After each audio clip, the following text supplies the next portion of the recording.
it's BKWR back again with a new review. So today we're going to review a R36S, which is a retro gaming handheld device that you can order from China, from AliExpress or Temu.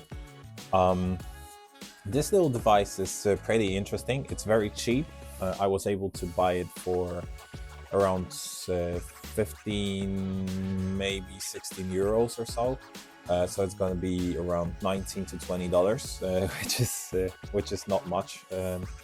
In today's video, I'm going to show you we're going to do a quick comparison to some other consoles in terms of the size, and we're also going to talk about the specs and what can you do on this console, what games can you realistically play, and so on and so on. As you can see, this box is a little bit beat up. The console comes pretty nicely packaged up. It comes with a quick user manual. We're not going to go through the user manual. I don't think it's so important. And then let's just focus on the console itself. So as you can see, I ordered a purple one. To be honest, it was the cheapest, but I don't mind the color. I actually pretty much like it very much. I bought two of them because one will be a Christmas gift. I did have a Anbernic RGCube XX as my previous device, which I am going to sell now. So we're going to do a quick comparison of this device to my Anbernic device. And then we're also going to talk about what games can you realistically play on it and such.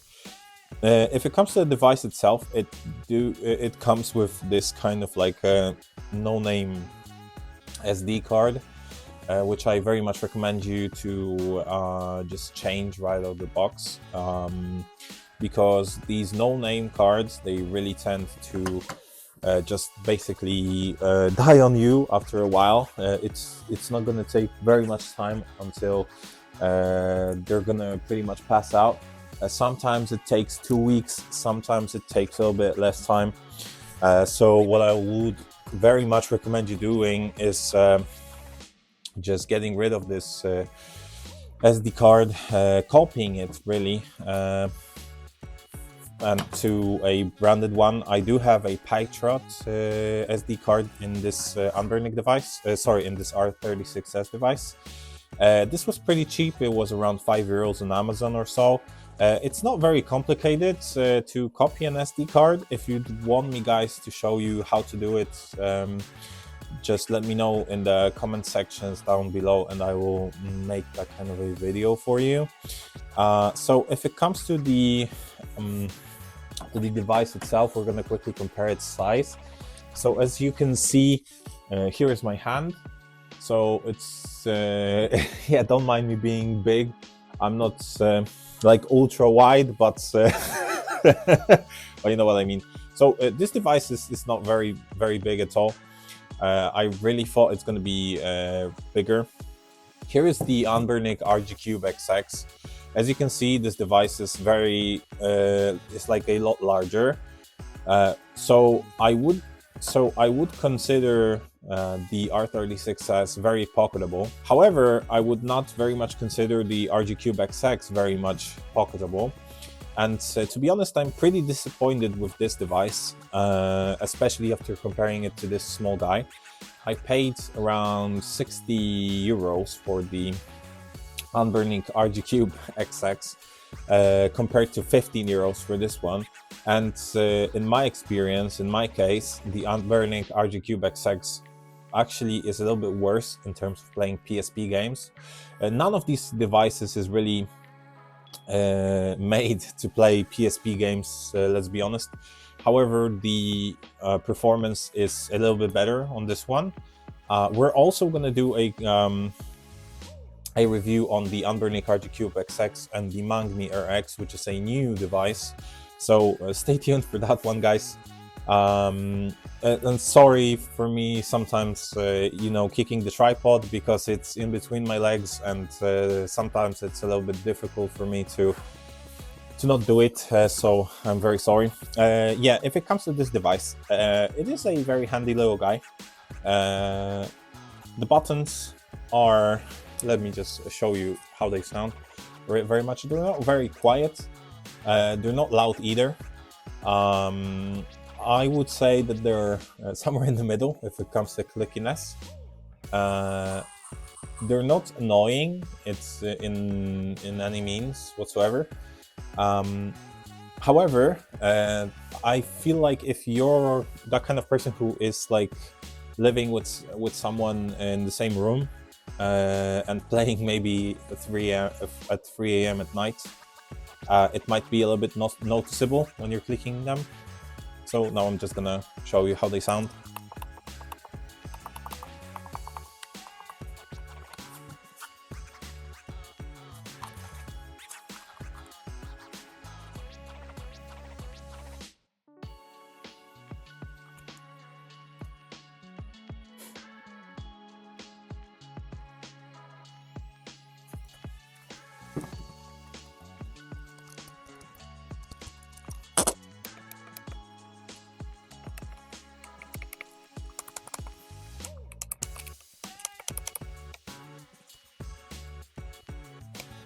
The joysticks themselves, they feel a lot better, even though this console is much cheaper than the Unburnick RGCube XX. The RGCube XX's joysticks, they feel very flimsy, almost as you would have broke them. However, on the R36S, they're more sturdy. They feel more like I would say like console pad kind of joysticks, way closer to them, 100%. Not like PSP, but like short version of the older like PS2 joysticks, I would consider them. The screen itself, you have to be aware of one thing. You can get yourself a little bit in trouble because this clone can be shipped to you as a clone of a clone, so a fake kind of console. So if you're gonna decide to get one, make sure to look over here. If you've got 2 chips, there is a bigger possibility that your console is a branded one, a original one, because the fake ones most of the time come with the 1 stick only, 1 chip, and also many of these devices come with different screens. You can encounter the original screen, you can also encounter some other screens. It all depends on various factors. You can check them on a specific website. I'll not be leaving the link down below, but we're going to be discussing that later in a video dedicated for cloning the SD card and how to install the ArcOS on this device. Quickly, I'll also be showing you the sound, the speaker. I wouldn't say it's very bad. To be honest, it seems to be a little bit better than on the Unburnicks for whatever reason, even though the Unburnick has got 2 speakers. And it's a and the Unburnick is a much more expensive device. But I would very much consider both of these very comparable.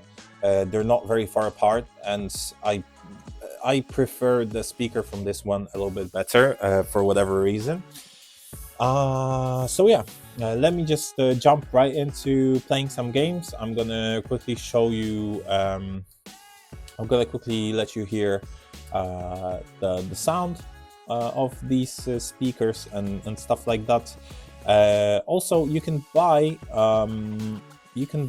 this console with many different versions of the SD cards. No matter which one you choose, you can always copy these SD cards, the branded ones, which I very much recommend doing. Otherwise, you can lose everything which is on them. So this is something to keep in mind, and and an extra cost that you would actually need to consider when buying this console. It's not a big cost, but it's always something that you need to spend more money on. All right, I'm now going to shut my mouth and let you listen to the speaker, and I'm going to play some games in the meantime to show you how it all looks like.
Listen, if blank.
Some of the games run a little bit better, some of the games run a little bit worse.